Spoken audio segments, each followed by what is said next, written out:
ఉంటే, మన మనస్సు మంచిగా మారితే ప్రతి పని ఆటలాగా ఆడుకోవచ్చు, ప్రతి ఆలోచనని సరిగ్గా చేసుకోవచ్చు అనేది నాకు అర్థమైంది. అప్పుడు సార్ వాళ్ళు ఏదైతే చెప్తున్నారో అదే చెప్తాం.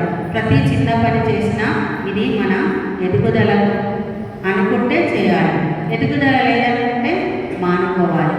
అలాంటి విచారణ చేయాలని మనకు శంకరాచార్యుల వారు కూడా విచారణ చేయమన్నారు. అంటే మనకి విచారణ అంటే బుద్ధి వికసించినప్పుడే మనం విచారణ చేస్తాము. మరి ఆ బుద్ధి వికసించాలంటే మనకు పత్రి సార్ చెప్పినట్టు సరైన శ్వాస మీద ధ్యాస, ధ్యానాన్ని మాత్రమే చేయాలి. ఎటువంటి ధ్యానాలు చేసినా అంటే పత్రి సారు ఎన్నో రకాల అన్ని ధ్యానాలు చూసి ఏది సరైన ధ్యానం అంటే ఇదే సరైన ధ్యానము, ఆనాపాన సతి బుద్ధుడు చెప్పిన ధ్యానము సరైన ధ్యానం అని మనకు తెలుగులో శ్వాస మీద ధ్యాస అని ఇట్లా సునాయాసంగా చెప్పారు. కానీ ఆ శ్వాసని పట్టుకోవడం అనేది చాలా కష్టమైన పని. దానికి త్రిరత్నాలని మనకు పత్రి సార్ చెప్పడం జరిగింది. అవి ఏంటి అంటే, ఈ శ్వాస మీద ధ్యాస ధ్యానం చేయాలంటే మంచిగా శుద్ధ సాత్విక ఆహారం తీసుకోవాలి, ఇందాక చెప్పుకున్నట్టు. మళ్ళీ స్వాధ్యాయం చేయాలి, మన పుస్తకాలు ఆత్మజ్ఞానమైన పుస్తకాలు చదవాలి. మూడవది సజ్జన సాంగత్యం, సత్యం తెలుసుకున్న వారితో సాంగత్యం చేయాలి. అలా సేవ చేస్తూ అంటే ఇటువంటి కార్యక్రమాలకు సేవ చేయాలి. అప్పుడే మనము ఆత్మ ఎదుగుదల పురోగమనానికి మనకు పునాది అని అర్థం చేసుకొని ప్రతి క్షణము ఆలోచిస్తూ దీని గురించే ప్రయత్నం చేస్తూ మనము గురువులు ఏదైతే చెప్పారో దాన్ని ఆచరిస్తూ ఉంటున్నాను కూడా, ఉంటాను కూడా. అలా మనకి సద్గురువులు ఇంత గొప్ప గురువులంటే, నేనైతే చిన్న వయసులో ఉన్నప్పుడు సత్యానంద మహర్షి నేను ఆయన శిష్యురాలు. అంటే నాకు కడుపులో ఉన్నప్పుడే మా అమ్మ దీక్ష తీసుకోవడం, పుట్టి నుంచి అమ్మ వాళ్ళ ఇంటికి కాదు తీసుకెళ్ళేది, మా అమ్మ ఆశ్రమాలకే తీసుకెళ్ళేది. అలాంటి కుటుంబంలో పుట్టిన నేను అప్పుడు గురువు చెప్పినవి ఎన్నో విన్నాను. కానీ తెలుసుకునే వరకెళ్ళే గురువుగారు లేరు. నాకు అర్థమయ్యి నేను తెలుసుకుంటా గురువు దగ్గర. అంటే ఆయన మొత్తం భగవద్గీత గురించే చెప్పేవారు, ఆత్మ సంయమ యోగం గురించే చెప్పేవారు. అలా ఎంతో గొప్పనైన జ్ఞానాన్ని అందుకుంటున్నా, కానీ అర్థమయ్యే వయసులో ఆయన కాలం చేయడం జరిగింది. తర్వాత పత్రిసారిని నేను అనారోగ్యం గురించే నేను కలవడం జరిగింది. పత్రిసారిని ఆరోగ్యం కోసమే నేను ధ్యానంలోకి వచ్చాను. కానీ ముందు వెళ్తూ ఉంటే ఇది ఆత్మజ్ఞానం కోసము అనేది రాఘవరావు సార్ కలిసిన తర్వాతనే నాకు అర్థమైంది. ఇది రోగాల కోసం కాదమ్మా, ఇది జ్ఞానము. అంటే నువ్వే ఆత్మవు, శరీరం కావు అని చెప్పినప్పుడు అంటే ఇది ఆత్మజ్ఞానమా అని అప్పుడు అర్థమయ్యి నేను మా గురువుగారి జీవిత చరిత్ర కూడా తీసి చదవడం జరిగింది.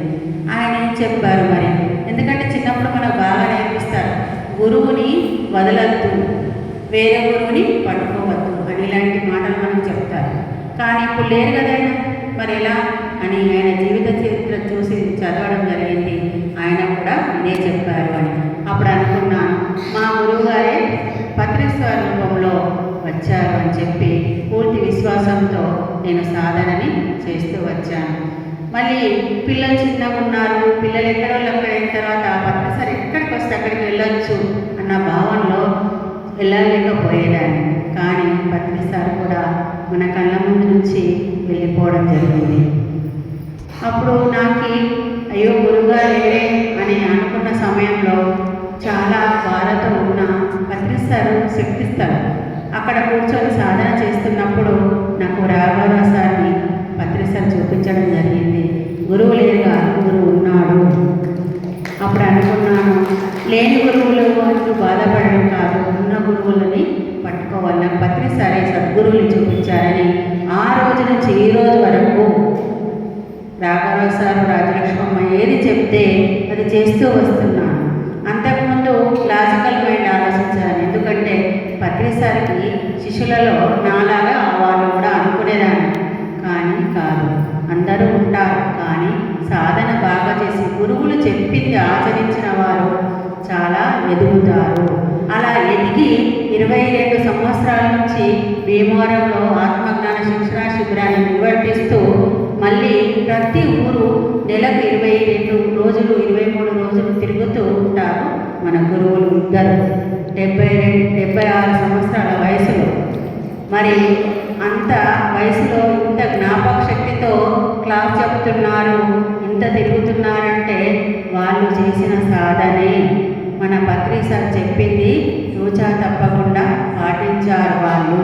మరి వాళ్ళని నేనిప్పుడు అశ్రద్ధ చేస్తే నా జీవితం వృధా అయిపోతుంది. ఇప్పటికే 50 సంవత్సరాలు వచ్చాయి, ఇంకా వాళ్ళని వదిలితే నేను వృధా అయిపోతున్న జీవితం.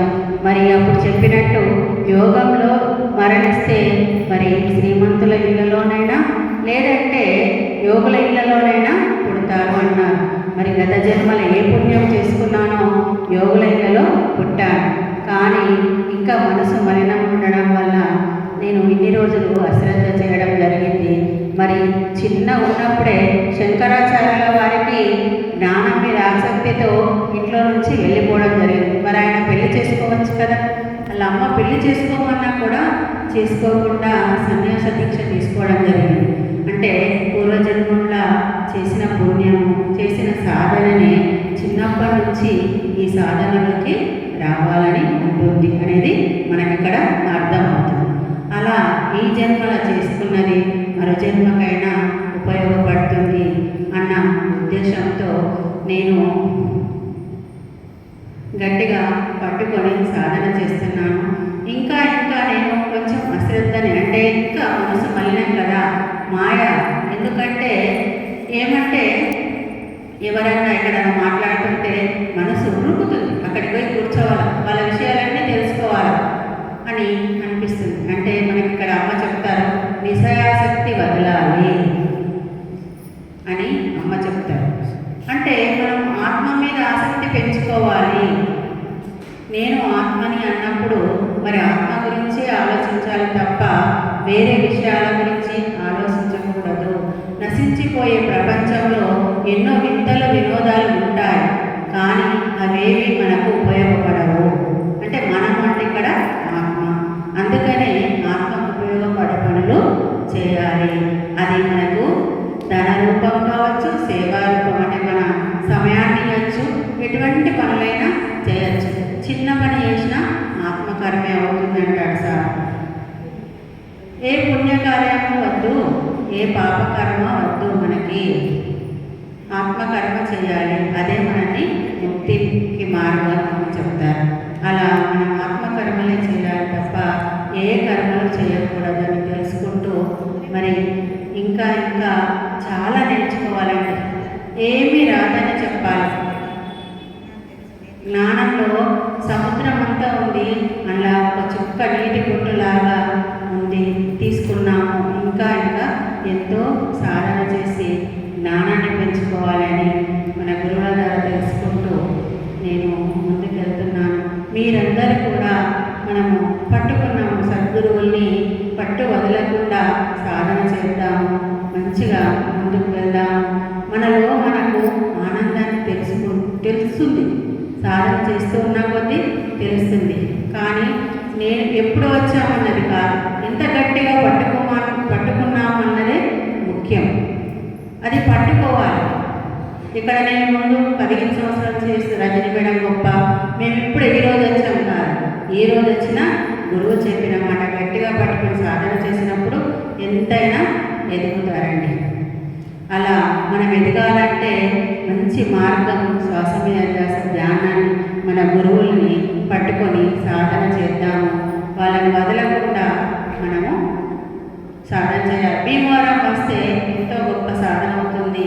అలాంటి సాధన ఇక్కడ కూడా చేసుకొని మనం ముందుకు వెళ్దాం. నాకు ఇలాంటి అవకాశం ఇచ్చిన సద్గురువులకి ధన్యవాదాలు.